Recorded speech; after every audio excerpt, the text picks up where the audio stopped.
Today we're going to use one of those large size image papers that come in a lot of the 12 by 12 packs and a sheet of stickers and make a very quick and easy scrapbook page. Hey, it's Beth, welcome. This is the 12 months of Christmas challenge that I am doing for myself. I've been doing this for about just over a year now, and I started this to help me remember, to encourage me and hold me accountable to working on Christmas inventory all throughout the year. So my original intent for this collaboration was to help me build up inventory for our fall craft shows and like online sales, that happened in late fall and then the Christmas holidays. So I'm hoping that rather than trying to cram all kinds of like Christmas projects into the early fall months, that I can work on them all throughout the year and kind of build up my inventory as I go. So that was the intent, and that's usually what I do, is I usually have some kind of inventory that I'm working on. But there are times where I pepper in personal projects, like maybe it's a personal home decor project or Christmas cards that I need to work on for, our own Christmas cards. And this month it just happens to be a scrapbook page. And I'm kind of taking it easy this month. We are heading on vacation, and I had a lot of videos that are coming out while we're gone, so I'm having to pre-film. And so I was trying to find something that I could do quickly, but that would still help me get ahead, for the year. So, also before I forget, Kathy, who is Stampin' Cat over on Instagram, usually plays along with me each month, and so I will have her Instagram linked in the description box below, so please be sure to hop over and check out what she makes as well.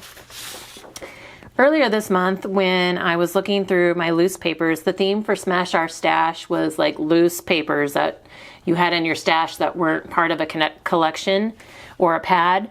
I had ran across this and I'm like, I need to use this soon, but it didn't really fit with what I was doing for Smash Our Stash. So when I was trying to come up with what I could do for my Christmas challenge, I was like, I can come use, this is it. This is all I had. Like, there's nothing, I don't know. I think I inherited it or thrifted it. I don't know. I don't know what it went with. And so I thought, I'll go ahead and do something with this for the challenge and just use that up out of my stash, and then I can get a Christmas layout knocked out as well. So it's a really thin sheet of paper, so I do have some cardstock here to kind of put behind it as a base. I found in my stash so this has like gingerbread houses on it, and one of the Christmas events I want to scrapbook is us making gingerbread houses. So I thought that was fitting, and then I found this Christmas cheer sticker sheet from Cartabella that was in my stash, and it has all kinds of gingerbread goodies on here, so I thought that would be perfect.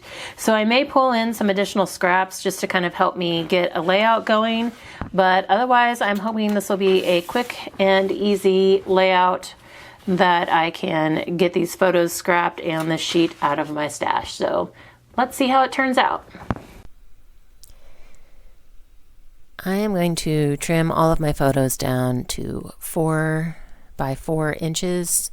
That way it just cuts out a lot of the unnecessary background that I have in the photos from our kitchen, and then it kind of will help everything fit better on that page. So as far as this page, I'm going to trim a quarter inch off the bottom and then an 1/8 inch off of each side.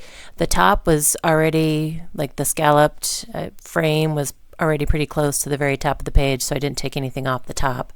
But that way I can put it on my white cardstock and have a little bit of a white mat showing around it, just to kind of help the paper, like the red, pop even more. Looks like it's framed. And then I want to lay my photos out across the middle. I have one of each girl working on their house, and then the completed houses. So I figured I'd put the completed houses in the center and then the girls on either side. I went back through my scraps, and I did find a couple of red and green scraps that I thought might work with this paper. It seemed to match pretty well, so maybe it was with it at some point, I don't know. And I thought I'd use these strips as kind of a shelf for my photos to sit on so they're not just floating above the houses. Since the green strips were not continuous, like all the way across, there was going to be a seam there in the center, I thought I would overlap the red scrap to kind of help hide some of that, and then I will come in with embellishments here in a bit to hide the rest of that seam. I brought out my T-square ruler to help me make sure I get a straight line across with these green strips, and then ended up having to move it because I thought I was balancing it on the left side with the amount of space on the right side, but then there was a gap. So I scooched that right side over, and then I'll overlap the red strip on top of that, and then can lay my photos back down. I mean, this really is a real quick layout. I think I did speed it up, but I think in total the video was like 20 minutes. So very quick, which is what I needed right now. So I'm gonna get my photos laid down here. I don't press them down, luckily, because I get this one down. I'm like, wait a minute, I can't see any of the red. So I need to pull them all up and scooch them. And I'm like, I still can't see any of the red. So my tip, one of the reasons I like ATG is you do have wiggle room as long as you don't like press down on whatever it is you're gluing down. So I normally put my adhesive on the back of the photos, but I don't press them down until I know they're exactly where I need them to be. And then a lot of times I'll just turn the whole sheet over and like press it down so I'm not smearing like my hand prints on the photos. There was a strip that had made with sugar spice and lots of Christmas magic, and I just added that to the bottom to kind of ground the houses a little bit and bring some interest down there. And then there was a sticker that says made with Christmas magic, and I kind of wanted that to be my title, but it was tiny. So I brought in a bigger gingerbread house and was trying to find some other things that I could kind of like layer around it to help it stand out a little bit more. I add a gingerbread house at the top with a strip that says traditions. And then I found on that sticker sheet, there's a ton of little candy stickers. So I found some gumdrops and I'm peppering those around my title area and then a little bit at the bottom, and I add one to the top left. And then I'm trying to figure out, like, I need to cover up the seam there in the center. So I find a gingerbread cookie and then find a couple of little word stickers. One says family, one says candy canes. So they kind of relate to what's going on in the photos, because I just wanted to I didn't want the cookie to just be floating there by itself. I tried to use the Santa mug. I really wanted to use the Santa mug, but I couldn't figure out where to put him, so he made sense. So I put him back, and that's where I come in then with the words. You know, so many times you really want to use something, but you just can't make it work. So I would rather not use it than have it not make sense.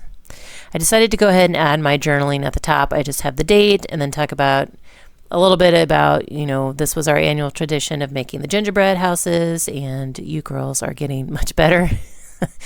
They still look really interesting if you would look close at the houses, but they do look better than they have in the past. So I'm coming back to the sticker sheet, see if there's anything else I can add.